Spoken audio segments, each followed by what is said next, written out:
Seminole Nation and the Robert Hook Show is brought to you by premier sponsor, First National Bank of Eastern Arkansas, Bugmobile of Arkansas, H&R Block of Mississippi County, Ed Harshman and Harshman Reynolds, and Roller Swift Funeral Home. Council Member Tyler Dunnigan. Farm Bureau Insurance Agent Grant Barnett. And now, the Robert Hook Show. And good evening, ladies and gentlemen, and welcome to another edition of the Robert Hook Show. We are sponsored by our premier sponsor, First National Bank of Eastern Arkansas, and our co-sponsors, Bugmobile of Arkansas, Ed Harshman with Harshman Reynolds, Roller Swift Funeral Home, Osceola Council Member Tyler Dunnigan, H&R Block of Mississippi County, and Farm Bureau Insurance of Mississippi County, Agent Grant Barnett. And folks, here we are tonight on one of the greatest weeks that you can be on. We are on state championship week. As many of you already know, the Seminoles defeated the Camden Harmony Grove Hornets 38-6 in front of an electric crowd out at Seminole Stadium last Friday night. Punched our ticket to the state championship game this week against Harding Academy, and we will have a lot more on Harding Academy here in the second half of our broadcast. But right now, what we're going to do is we're going to recap the game between your Osceola Seminoles and the the Camden Harmony Grove Hornets. And by the way, we started off in the day with just perfect temperatures, and we get to about 5 o'clock, we start getting a wind out of this world. 20-mile-an-hour wind. Talk a little bit about the conditions that both teams had to play in. You know, it was fairly warm throughout the day and didn't have much wind. It was calm, but, you know, we got to this stadium, I think around 5 o'clock, and we saw the wind starting to pick up. I just happened to look at my weather app, and it was predicting 16 to 20-mile-an-hour winds for that evening, and we saw them. They showed up. And the thing about Seminole Stadium is it's situated where the bleachers, the stands are on the eastern and western side, and it's just wide open north to south. And that wind was as direct out of the north as you could get it. So it was just, and there's nothing out there to stop that wind. And it's just whipping through the stadium north to south, and it was every bit of 20 miles an hour. And it definitely had an effect on the football game. No doubt. And Coach, just talk a little bit about it. You see that wind start to get up. How does that change any of your game plan as you move forward, as you start to see that? Well, we were fortunate enough to win the toss and defer, which gives us the win first. So we end up pinning them and stopping them, and them having to punt in the wind, which gives us field position. Also, after we score, we kick off. We're able to get the ball in the end zone, which makes them start from their 20 and again to get another stop. I can't tell you. We burned a couple timeouts so that we could keep the win, so that they will have to punt into the wind, and it actually worked out for us where we got great field position and actually put the ball in the end zone again. So we got 2 early scores that just because of the conditions was good for us. No doubt about that. And folks, recapping the game, we'll start in the first quarter. Camden Harmony Grove gets the ball first. Run off quite a few minutes off the clock at the very beginning, and something they probably wanted to do was run some clock. Ended up Osceola stops them on downs. Osceola gets the ball back. 1:23 left in the first quarter. First score for the night is an 8-yard touchdown run by number 2 MJ Vance. O'Kane's extra point was good. Seminoles led 7-0. Now on that drive, Stephon Coleman had a huge reception after it was tipped. There for a while we saw that ball get tipped. We thought, wow. Maybe gets intercepted, but Stephon, keeps his eye on the ball, gets a good reception there, and that leads to MJ getting the first TD of the night. Coach, something that I saw, you've got them third down and long, about 35 seconds left there. You call timeout, and you called timeout because you had the wind with you, so you wanted to make sure that they punted into that wind before the quarter ended, before y'all flipped sides.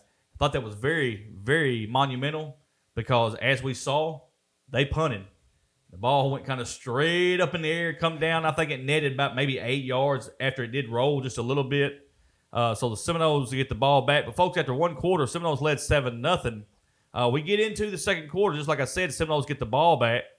11 minutes left in the second. MJ Vance has a 33-yard touchdown run.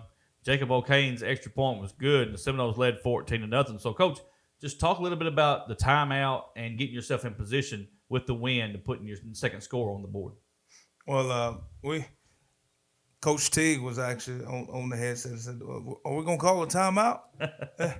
And I look at the scoreboard and realize that the quarter's running out. So yeah, so we go ahead. We call the timeout, and it forces them to punt into the win again, and it was very beneficial for our offense. Get a short field, and with that you just get confidence as an offense. You don't have that far to go, and MJ makes a great play and sticks it in the end zone. Bobby, 14-0. Just talk a little bit about what you think Camden Harmony Grove's mindset is at that point, being down by 14 points early.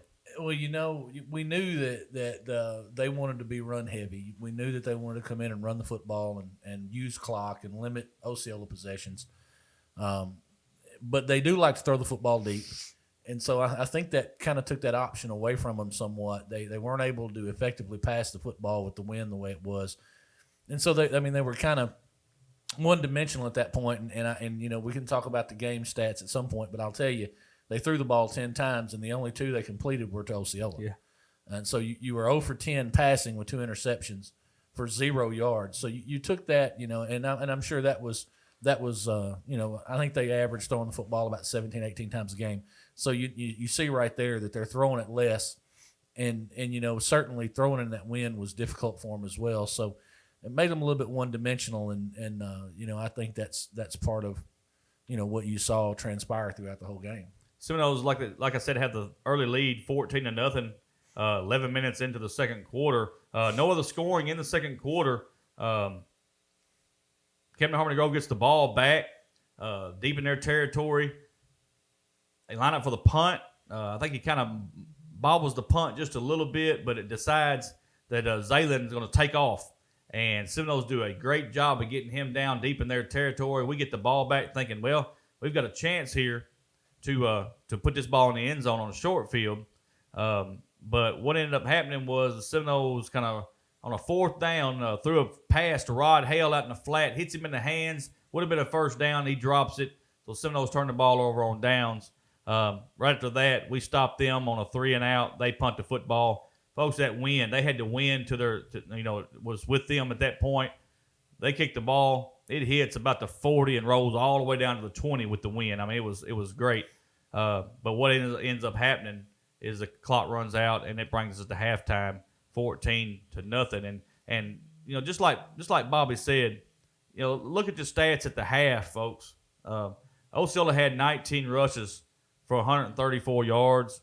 They were 3 for 5 passing for 32 yards for a total of 166 yards in the first half. But I want you to let this stat right here sink in. Camden Harmony Grove, he had 20 rushes for 35 yards. They were 0 for 6 for passing, no yards. They had a total of 35 yards of offense in the first half. Coach, just talk about your defense and how they stepped up to the plate. 35 yards at the half is very impressive. The number one thing we had to do was stop the run. They did. Camden Harmony Grove was a team that loved to run the GT. What everybody has run against us, and I think finally we were able to stop it enough. Just to bother them and make them do something else.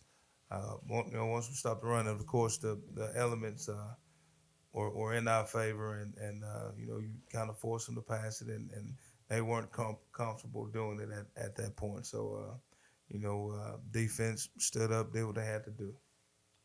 Seminoles get the ball first in the second half, and that's exactly the opportunity that you want. We do get the ball first in the second half and ended up turning it over on downs. So that gives Camden Harmony Grove their first offensive possession in the second half. And, Coach, you come out in what looked like maybe like an offset. Single wing, yeah, offset pattern. And just try to run it down the throat. And their number 3, Zayla, gets away with 8:44 left in the third quarter. Number 3, Zayden Falls has a 28-yard touchdown run. They tried a 2-point conversion. It was no good. And at that point, we had a pretty good game, 14-6. He bounces off one of our defenders, and we just don't get him tackled. He gets in the end zone. Just talk a little bit about them coming out and changing that formation and just doing something that we really hadn't seen a lot of. We're making halftime adjustments. I told the coaches that they're gonna come out in single wing and they're gonna try to pound us. One problem in making adjustments, the time callers, and was able to talk to the kids about what we want to do offensively, and then relay the message about the single wing. We had worked on it in practice, but then relay the message at halftime.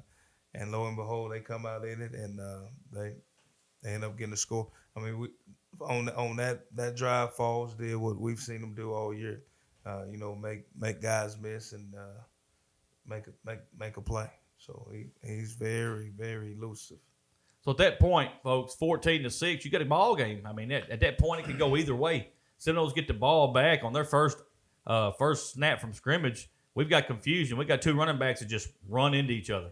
MJ has to just kind of take the ball to the ground, and we're thinking, well, we don't want to just start stinking it up right here in the third quarter. But folks, let me tell you, MJ Vance scrambles on the next play, and a defender comes up, Bobby, from Camden Harmony Grove, and just tries to lay the wood to him. And he does. He lays the wood to MJ Vance. I mean, just try to knock him off his feet. MJ doesn't go down, scrambles, throws a big completed pass on a jump ball down to Trey Moore. And that was a turning factor right there in that drive, and it was huge. And I think I said it on the broadcast. You got to wrap MJ up. You can't go in there for the kill shot on a kid that's that strong. We as a football player, I was coached to run through and wrap up. You see what you hit, you run through and wrap up. And, so many kids today are looking for that highlight reel. They're looking for something to, big hit, and they fail to wrap up. And, a kid like MJ is not going to go down just because you come up and hit him hard. And that's what happened there. Just a failure to properly form, tackle, and exercise the fundamentals of the game. And they had to pay for it. No doubt about that. And pay for it they did. Because what happens next is it gets the blood boiling again, gets all the confidence rolling, and then what happens is with 2:08 left in the third quarter, number 2 MJ Vance hits number 1 Dan Newsom on a 19-yard touchdown pass. Jacob O'Kane's extra point was good, and Seminoles led 21-6. It brought us all the way down to the end of the third quarter with that score, 21-6. So, folks, you have something that's a positive for Camden Harmony Grove. Seminoles come back, hit a big play, and then turn around and hit another big play, get you in the end zone up 21-6. As we go to the fourth quarter, Camden Harmony Grove turns the ball over on downs. Osola has a huge pass to Dan Newsom in that next drive, and then what happens next is just something that's beauty. I'm telling you, I love it. We've run it a couple times this year. We got to run it one more time in this game, and it was for 6. So in the fourth quarter with 10:34 left, number 2 MJ Vance has a 27-yard touchdown pass to number 12 Anthony Harris Jr. Jacob O'Kane's extra point was good, and the Seminoles led at that point 28-6. And at that point, Coach, with 10:34, I know it's still a long time to go, but I could start to see your team start to feel it. You could see everybody was full of emotion. They could taste it at that point, and it was a huge play. Just talk a little bit about the play call there to get AJ open down the middle of the field. Well, we had a tackle eligible right there. AJ was playing tackle, and we had Kenyon at tight end. So what happened to the safety started to cheat more to the tight end and started to come down. We said we're going to take a shot right here and see if we can hit him on the tackle eligible.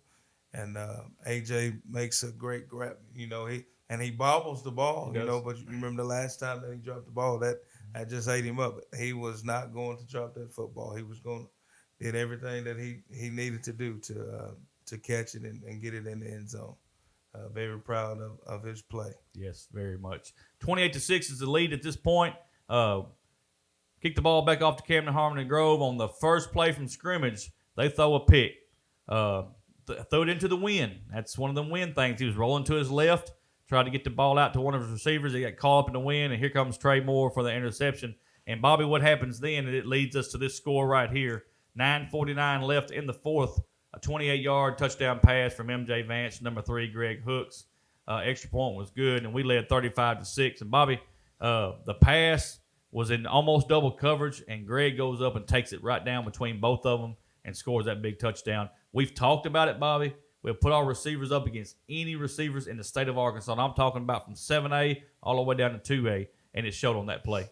You know, and we have talked about it. Greg high points the football about as well as anybody in high school in Arkansas that I've seen. But it comes down to determination somewhat too, because he is double covered and the ball is thrown into double coverage. The thing about the throw is MJ is putting it in a place where Greg's going to field it or nobody's going to field it, and that's what you expect your quarterback to do. He knows that Greg has got a good leaping ability and has a high vertical jump, so he knows what he's capable of. He knows he's able to go up there and get the football. So he puts it in a place where it's either Greg's or nobody's, and Greg just goes up and makes the catch. He's done it all year. We've seen him do it on the outside. We've seen him do it across the middle. Trey's the same way. Trey Moore has the ability to go up and high point the football. I'll put those 4 kids up against anybody in the state. They play well together.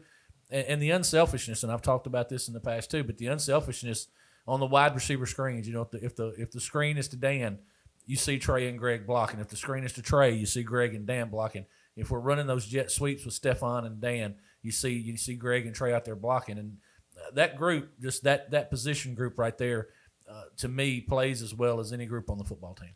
9:49 left in that game. We took that lead 35-6, folks. Now, I just said on the previous score, you could kind of see the body language of your Osceola Seminoles start to feel it.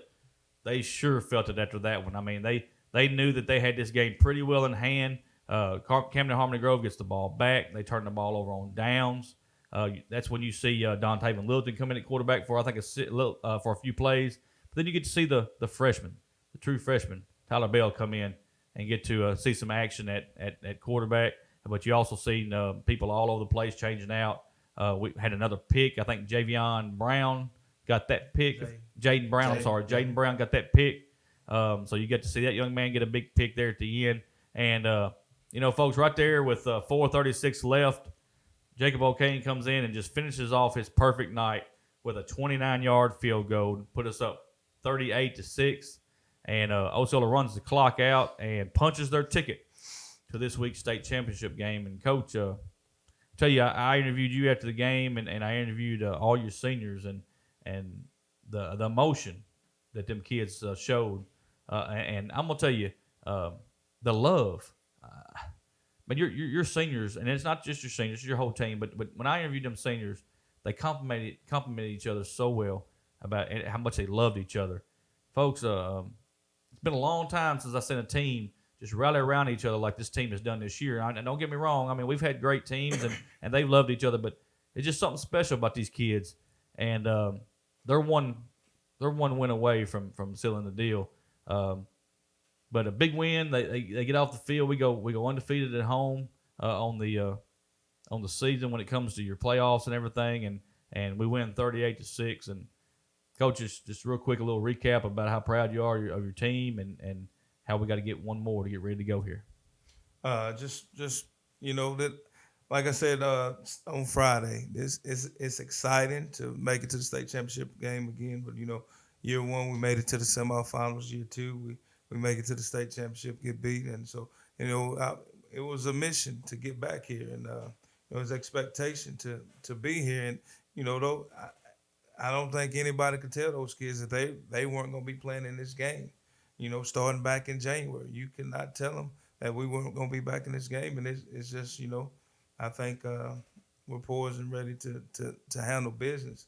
Not disrespecting a very, very, very good Harding Academy team, but I think that our kids are bought in and ready to make a statement. Especially being the underdog in this one, it's always good when you're the underdog. That's right. Gives you a little extra motivation. So we're excited about the opportunity and going to make the best of it. Bobby, final game stats for this game: Osceola had 41 rushes, 133 yards, 2 touchdowns. They were 12 for 15 through the air for 202 yards, 3 touchdowns. 335 total yards. I'll bring this up in just a second. Camden Harmony Grove, 31 rushes for 105 yards, They were 0 for 10 on passing, 2 interceptions, 105 yards total offense. And Bobby, I think I heard you say the number one key, defense wins championships. Defense wins championships, and that is very, very accurate. It plays true in any level of football. If you can go out and you can limit the other football team the way that we limited Camden Harmony Grove, you're not going to lose a football game. You're just not. I mean, we had 4 turnovers. We won the turnover battle, 2 interceptions, 2 fumble recoveries. You saw an Osceola group that was swarming to the football. They were good, solid, hard tackles. And we saw them play together. And I think, when I think back to Valley View and the Kickoff Classic and the way the defense performed in that first game, and as I've seen it progress through the year, the biggest thing that I think I've seen is team defense. And you always had those stars. You had MJ at inside linebacker at times making huge plays. Chris Littleton has been in the backfield for the last half of the season. He's in the backfield every time I look up. Jacob O'Kane, scoop and score. You see A.J. Harris making tackles on the edge. Kamarian Brooks, Dennis Davis. These kids are out there playing. But, before Friday night, in my estimation, the best defensive performance we had was at Hoxie. As you went into Hoxie in their place, you limited them to 14 points, and they've got 2 solid running backs, with a quarterback and a running back. That was absolutely wiped out Friday night. That was the best defensive performance I've seen in a high school football game in a very, very long time. Harmony Grove never got in rhythm. They were never able to establish any type of solid run game. But what we've also seen is we've eliminated penalties. We've played smart, and we've played together. And we've seen our linebackers. One of the things that I watched, because I really expected Camden Harmony Grove to pound the inside zone. That's what's been successful all year. So I thought they're going to pound this thing. They're going to take Zaylen Falls, and they're going to pound this thing all night long in the inside zone. But we were able to clog it up. And that comes from our linebackers keeping depth, scooting along the line, and being in the proper place at the proper time. It helps. It certainly helps that Javion Wiley is a beast inside, and he's hard to handle. It helps that Chris Littleton gets penetration. Our ends are very, very good.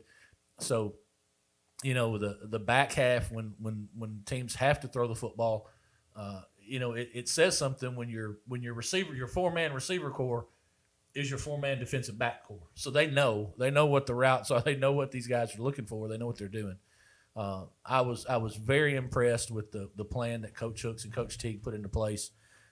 You can look at the points on the board and say 38-6.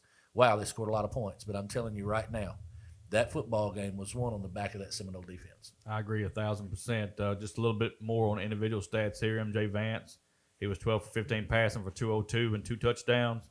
He had 20 rushes for 108 yards, 3 touchdowns for a total of 310 yards on the night. Just what a performance. Look at some individual stats here. Dan Newsom had 4 catches for 70 yards and a touchdown. Trey Moore had 2 catches, 54 yards. Also had an interception and a fumble recovery. Jacob O'Kane, 5 for 5 for extra point, and had the 29-yard field goal. I mean, I talk about this all the time, folks, and I'll say it one more time. I mean, when you're watching film, you try to say, well, we're going to minimize this person and this person. Seminoles have weapons, and they have them all over the field. You think, well, we'll stop Greg tonight. Well, Trey will beat you over here. Well, okay, we'll put our other big man on Trey. Well, here comes Dan. Here comes Stephon. Here comes Brandon Johnson out of the backfield. Here comes Rod Hale. On the defensive side, you're thinking, well, we'll neutralize some of them guys that are real good with their hands. But here comes Dennis Davis all over the field making heck of a plays. And, we've talked Kamarian about Brooks. And, I mean, it's just they're everywhere. We've talked about it all year. And most teams don't have 4 guys like our receiving core and don't have a running back like we have. But all year long, we've talked about the cushion. Yeah. Okay, so we're going to play press on Greg. We got our best defensive back. We're going to play press on Greg Hooks, and we're going to play an 8-yard cushion on Trey Moore. That wide receiver screen eats him up. Right. And we use Dan out of the slot so very well. Dan is probably fearless across the middle. Now, Stephon's speed speaks so well. But, again, I go right back to that defense. And, I think you and I talked. We were talking, I think it was after the Nettleton game. And I told you, I said, if we find a defense, everybody's in trouble. If we find a defense, everybody's in trouble. You did say it. And that's exactly what Coach Hooks and Coach Teague have done. They found a defense. That's right. And you got to ride it. But just you like got you to talked ride about, you said Dan. I looked up there Friday night. Dan's handing off the football. He's going up the middle. Yep. I mean, so and he's fearless. Just like you said, he's fearless. He'll go in there with the big boys. It don't matter to him. He'll play the game. And the thing that gets me, Bobby, is as soon as you think, oh, 4th down, we finally got him. Yeah. He trots out Jacob O'Kane and kicks the 29-yard field goal. And then they kind of look at you and go, "Are you serious?" We've talked about this all year, and we sang Trey's praises, and everybody knows I'm a Trey fan. Yeah. He's a quiet leader. He leads by example. But then you've got a leader like MJ Vance on the football field, and that's truly great football teams. When you look at championship caliber football teams, there's always 1 or 2 guys on those football teams that can walk into the huddle, command the attention of everybody in that huddle, and say, "That's enough. Let's play." And just that attitude, that confidence, and that humble, quiet confidence and stature picks the rest of that team up. But we had them when I played ball. Every team has those. If you're devoid of a leader like that, you're in trouble. But you see it every week, and it's manifested and perpetuated every week. That you saw, the runs that MJ has made. We say, well, there's not going to be another one like that, and then every week he brings out another one. I think I've said it 3 weeks in a row. So the catches that Greg makes, the watching Kenyon Troop. I don't know what if anybody's looking at Kenyon. I know he doesn't have the measurables that you would think a Division I lineman would have, but I'm going to tell you right now, the tenacity of that young man, and the way he approaches the game from an offensive line standpoint makes an old offensive lineman proud. He really gets after it hard. And no doubt. But you add him in there with Chris Williams, and you add him in there with Bill Estelle, and you get that line of scrimmage moving. Folks, I see it all the time, reading message boards and people calling me and saying, "Hey, there's no way you're gonna be able to handle this team in the championship game." Folks, I'm gonna tell you, you haven't seen us. You can watch us on film, but you hadn't seen a team. This team's different. They're different. They're hungry, and they're going to be ready to play this Saturday. And speaking of Saturday, folks, just real quick, Seminoles, they defeat Camden Harmony Grove 38-6, advance to the state championship game. Going to get a very good Harding Academy team that defeated Prescott on their home field last week. Just kind of dominated them. It started off real close at the very beginning, but just Who'd you pick? Once Harding, I picked Prescott. I did, and I'll sit here and tell you, I'll eat crow. And I'm telling you, Prescott, when you beat Prescott on their home field, you've done something. And plus, I looked at it. I didn't say this, Bobby, but I'll say it now because it's over with. They were playing for something that's very, very important, not just the state championship. Their coach is retired. That's right. And so I felt in my mind, Prescott's going to want to try to do all they can to play for a state championship because they're going to be playing for that coach. And it just didn't work out. Harding Academy was the better team. I'll say it. Very surprising seeing that score the way it was. And Seminoles are going to have their hands full this Saturday against Harding Academy. So, folks, what we'll do right now, take a timeout, let all of our sponsors get a word in. Without them, this is not possible. We'll come back, talk about Harding Academy, and then we'll talk about some things surrounding the state championship game this week as we get a chance to play for it one more time. So we'll be back in just a minute. First National Bank of Eastern Arkansas is the official bank of the Seminole Nation and the Robert Hooks Show. Our premier sponsor, First National Bank of Eastern Arkansas, is Eastern Arkansas's largest independently owned bank. First National Bank of Eastern Arkansas specializes in all your banking needs, including personal banking, online banking, business banking, savings accounts, loans, CDs, and IRAs. Go down to the First National Bank of Eastern Arkansas, speak with President Greg Reese and teller supervisor and loan processor Taylor Lucius for all your banking needs. First National Bank of Eastern Arkansas is a proud sponsor of the Osceola Seminole Nation and the Robert Hooks Show. First National Bank of Eastern Arkansas, member FDIC. Bugmobile of Arkansas, located at 408 South Walnut in Osceola, specializes in pest control and termite control for both residential and commercial properties. Owners Oscar and Jade Gonzalez will be happy to come out and give you a free estimate.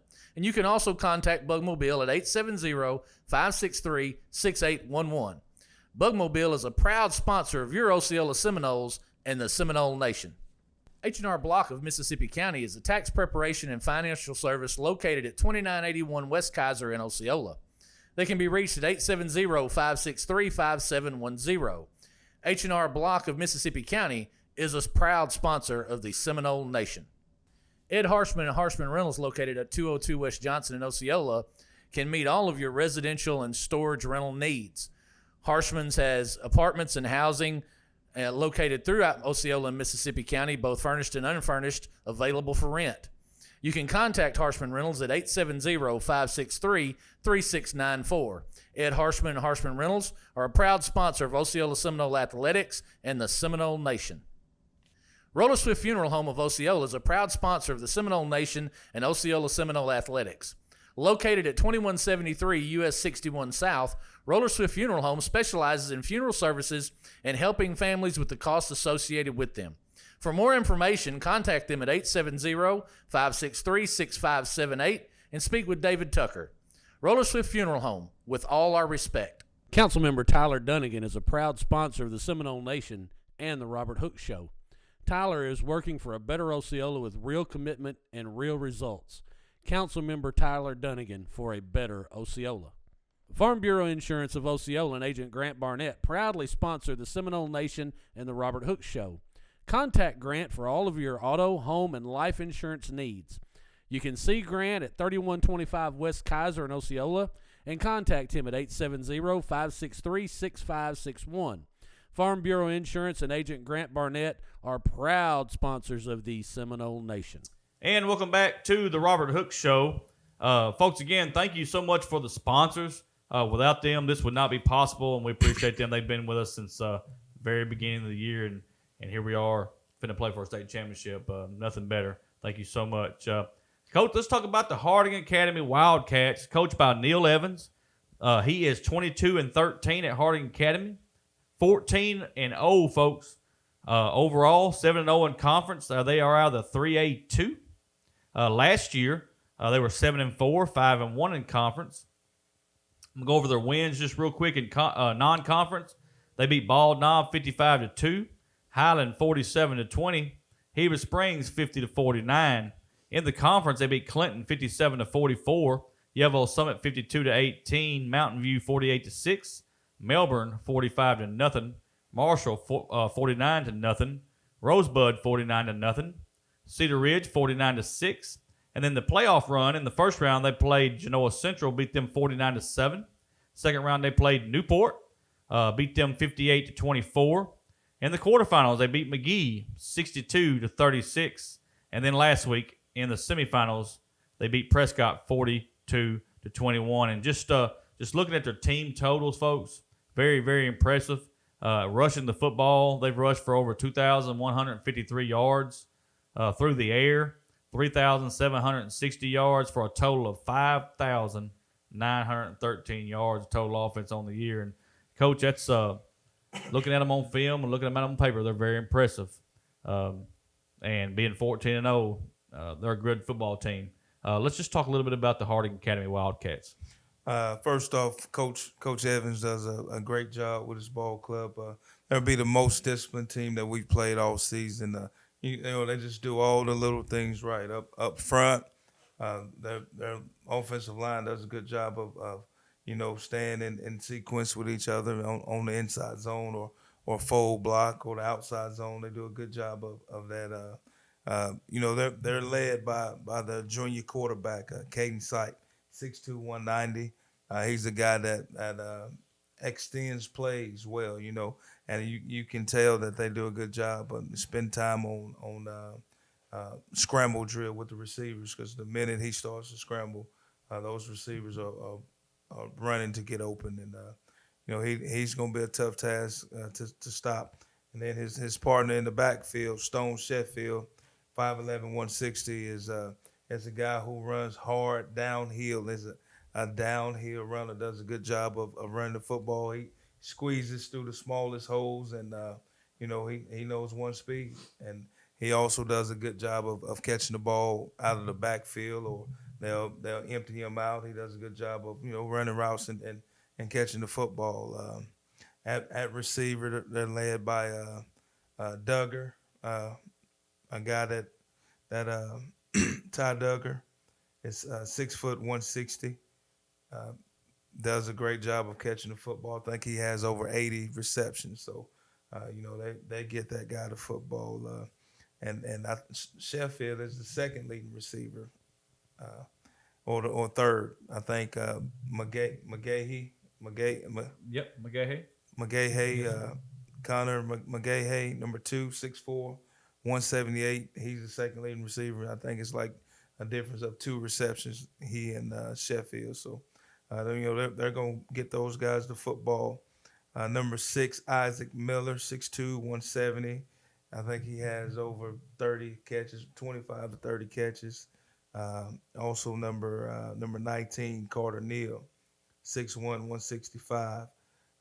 They also get him the football. So, there's a lot of they spread the football around. A lot of guys that have caught the football that do a good job of route running, and they're unselfish. They run decoy routes good. You never know where the ball is going. So we're gonna have to know where the best playmakers are. Just it's gonna be a tough task for us on the offensive line. They have a center, Elijah Swindle, junior, 6'3", 265. Right guard, junior, 5'10", 220, Chase Brown. Left guard is Jacob Brazil, 6'5", 265. Right tackle is Adam Fager, 6'2", 250. And Aaron Snow, 6'1", 230. Like I say, those guys do a good job of on run blocking, and also in pass protection. They help the quarterback buy time by moving their feet well, and sitting down, butt in the chair, chest up, and getting their hands and punching, delivering a blow on the defensive line. So we're gonna have our hands filled with a good offense, and then you turn the tape on and you look at their defense. On defense, I can't take my eye off of the safety. They have a safety, Parker Golden, who's 5'9", 155, but he plays like he's 6'3", 220. He comes downhill and he's a sure tackler, and people try to go at him, and he's there making the play with a PBU. So we're gonna have our hands full with that guy. The other safety, Andrew Miller, 5'11", 180. Does a good job at safety and manning that spot. Isaac Miller, again, number 6, and Duggar play the corner spots. Do a good job. They do a really, really good job of using hands when they're on defense. They mix up coverages. They play man coverage. They play a version of what's called mini. They mix it up. They do a lot of stuff. So we're gonna have to know who's what and who's doing what. At defensive end, number 50, Levi Mercer, 6'1", 180. He's a freshman who's starting now, and I tell you what, on the D line they have no one that takes plays off. Number 44, Keaton Chapman, is 6', 220. Like I can take my eyes off of the safety, I can't take my eyes off of 44. 44 is all over the place. When the ball moves, he's trying to get it. Very impressive what that young man can do on the football field. And the other inside guy is Carter Miller. He's 5'10", 240. Another guy who uses his hands well. And, there's not one kid that they don't have that does not fly to the football. At linebacker, 34, number 34, Wallace, the Wallace kid. Wallace is Eli Wallace. He's 5'9", 200. I've seen on several films where he has laid the wood to ball carriers, and they don't want it anymore. I've seen where he's knocked the kid out on film. So he's very physical. The other linebacker is 18, Braden Oliver, who also has played some safety. He's 5'11", 176. And I'm missing one more backer, number 12, Jeffrey Mercer, 6 foot 175, a guy that makes play after play. He does what he's supposed to do. Is going to be in the right spot. So have a well coached ball club and a well disciplined team that mixes up coverages and do a lot and going to make us have to process everything and process it quick and make sure that we know who's where and who's what. Bobby, just look at these some of these stats here. Caden Sipes, which is their quarterback, through the air, he's 213 for 292 for 3,502 yards, 56 touchdowns through the air. He carries the ball for 69 carries for 442 yards, 6 touchdowns for a total of 3,944 total yards and 62 touchdowns. And that's very, very impressive from the quarterback. Well, that tells you where their offense runs through. Their offense runs right through that quarterback. They do a lot of things with him. When I looked at film and watched Harding play, I noticed that they're not the fastest football team. They're not the biggest football team. They don't have the most athleticism, but what they lose in those areas, they make up for in execution. Their offensive line works as a unit. It works really, really well together. They like to roll the pocket and get Sipes outside some. He has good legs. He can extend plays with his legs, and he has a great arm.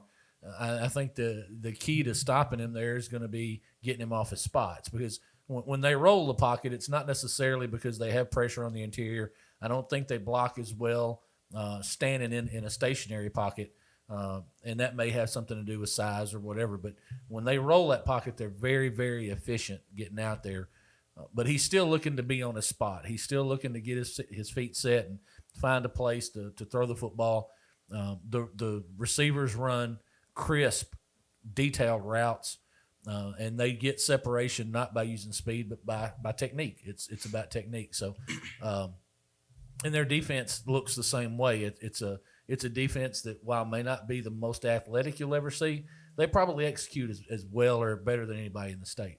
So that they make up for whatever deficiencies you may think they have in athleticism or in speed or whatever, by absolutely being very detail oriented and executing, and they execute at a very high level. And go ahead, Coach. One thing I want to say is Sheffield he's fast.